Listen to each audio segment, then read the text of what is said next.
Well, a lot of people have asked me why did I write that book or any book.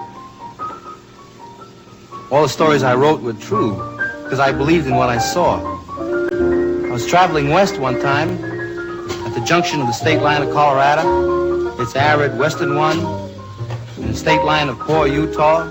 I saw in the clouds, huge and massed above the fiery golden desert of Evenfall, a great image of God with forefinger pointed straight at me, through halos and rolls and gold folds that were like the existence of a gleaming spear in his right hand, which saith, "Come on, boy, go thou across the ground.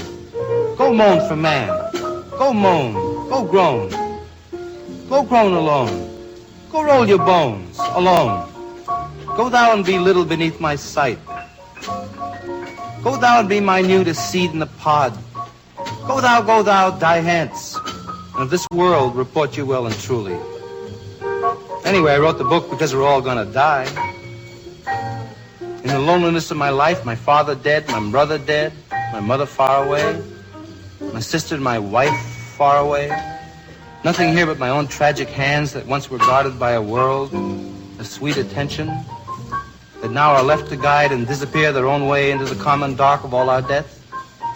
Sleeping in me raw bed alone and stupid, with just this one pride and consolation. My heart broke in a general despair and opened up inwards to the Lord.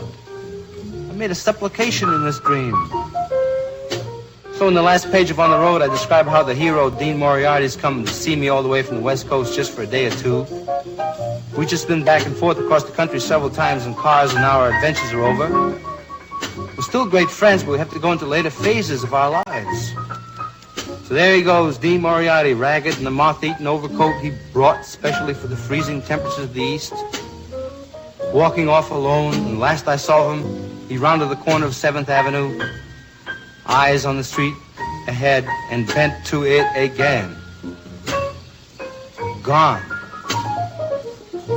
So, in America, when the sun goes down, and I sit on the old broken-down river pier watching the long, long skies over New Jersey, and sense all that raw land that rolls in one unbelievable huge bulge over to the West Coast, and all that road going, and all the people dreaming in the immensity of it. In an hour, I know by now that children must be crying in the land where they let the children cry. And tonight the stars will be out, and don't you know that God is Pooh Bear?